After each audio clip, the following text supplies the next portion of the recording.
안녕하세요. 쿠팡의 3분기 실적을 함께 보겠습니다. 먼저 김범석 의장은 어닝스콜에서 4가지 비즈니스 업데이트를 제공했는데요. 첫째로 쿠팡이 지속적인 성장과 수익성 개선을 동시에 이뤄내고 있다고 언급했습니다. 이는 회사가 지난 수년 동안 많은 물류 인프라 및 기술 투자로 고객 경험 극대화, 운영 효율성 증가라는 2가지 핵심 요소에 집중한 덕분이라고 강조했죠. 쿠팡의 플라이휠은 상품 및 서비스군의 확대와 맞물리며 회사의 성장을 지속시키고 있는데요.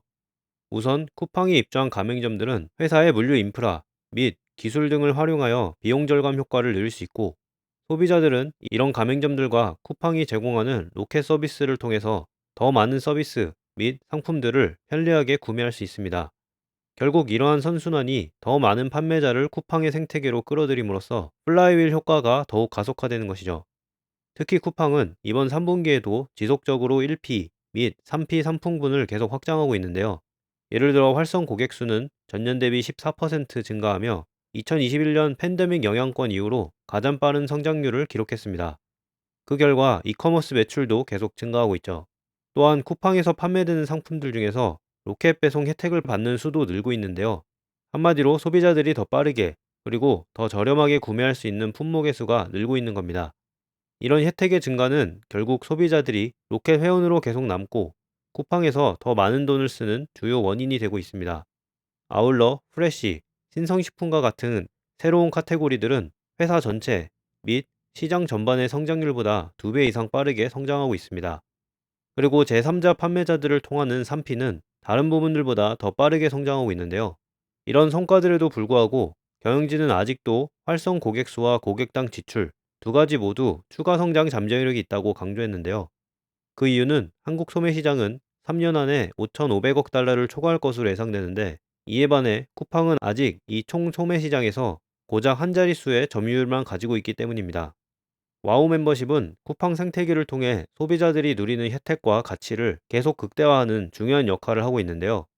예를 들어 이번 2분기에 와우 멤버십과 이츠 혜택을 적립식으로 연계하기 시작한 이후 쿠팡 이츠는 놀라운 성과를 보여주고 있습니다.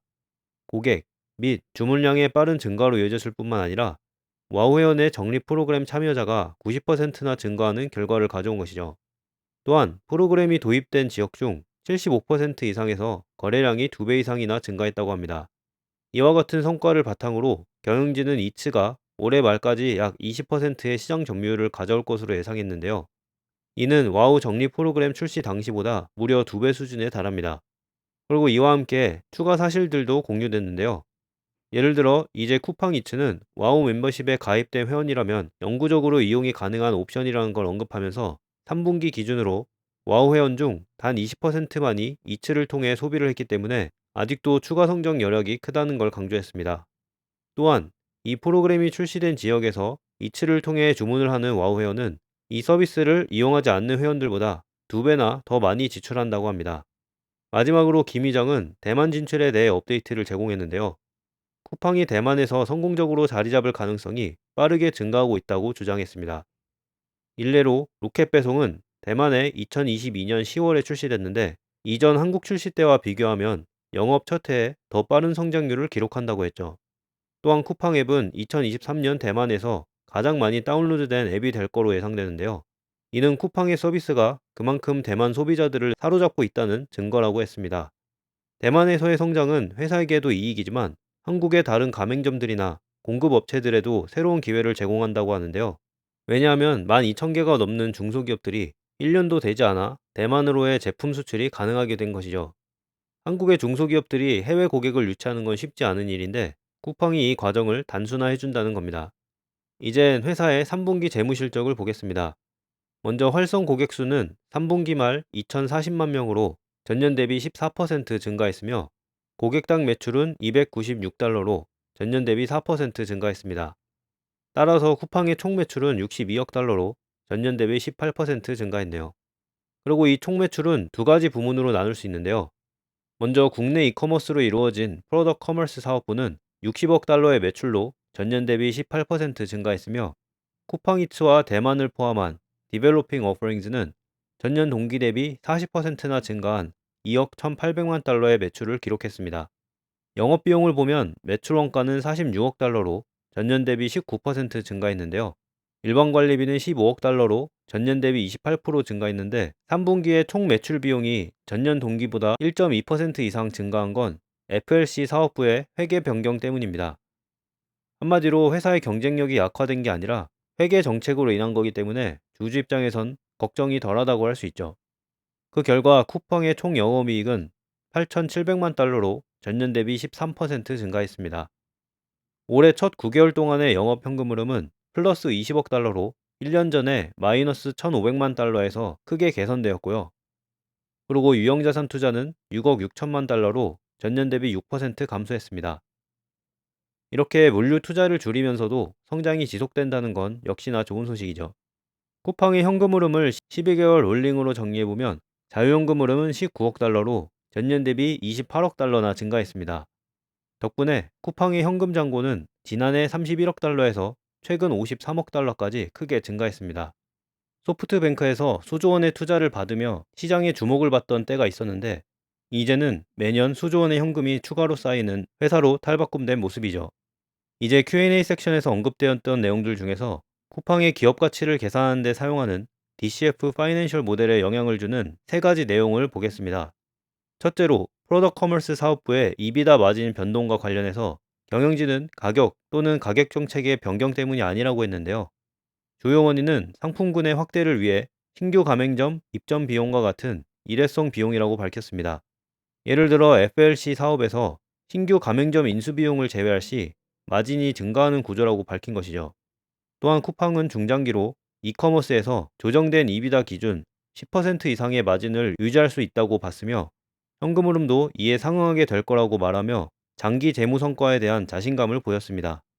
그리고 디벨로핑 오퍼링스 사업의 이비다와 관련해선 경영진은 쿠팡의 신사업 투자가 4분기에는 감소할 것으로 예상했습니다. 목표 투자 금액이었던 총 4억 달러 정도가 현실화될 거라고 밝혔죠. 쿠팡과 같은 테크 기업들이 불확실성이 높은 신사업들에 막무가내로 돈을 투자하는 건 주주들 입장에서 리스크 요인으로 볼 수 있는데 경영진은 이런 우려를 잠식시키는 발언을 한 것입니다.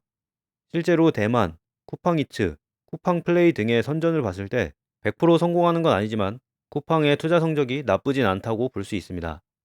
마지막으로 알리익스프레스, 테무와 같은 한국에 진출하고 있는 신규 이커머스 경쟁에 대한 질문도 나왔는데요.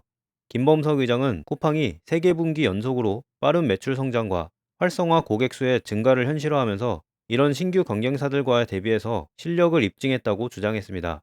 그러면서 그는 현재 상품군을 확대하고 가격을 낮추며 고객 서비스를 강화하는 데 집중하고 있다고 다시 한번 강조했습니다. 그러면서 미국의 아마존을 표방하는 기업답게 쿠팡의 성장은 이제 시작일 뿐이다 라는 식의 긍정적인 발언으로 컨콜을 마무리했습니다. 이제 마지막으로 이번 분기에 주목할 만한 두 가지 뉴스를 보겠는데요. 먼저 국내 최대 물류회사인 CJ 대한통운의 시장 점유율이 하락하면서 쿠팡의 물류 부분은 오히려 성장을 이어간다는 소식입니다. CJ의 시장 점유율은 2020년에 50%를 넘었는데 이듬해 44.3%로 하락했습니다. 참고로 쿠팡은 독자적인 택배 사업자로 등록된 쿠팡 로지스틱스 서비스 CLS를 2021년에 설립했는데요. 이 CLS는 직접적인 시장 점유율을 공개하진 않지만 국내 2위 배송업체로 2022년 기준 13억 개의 택배를 배송하면서 국내 전체 배송의 36.1%를 차지했습니다. 한때는 CJ 물류에 많이 의존하던 쿠팡이 이제는 그를 바짝 추격하는 모양이 된 것이죠.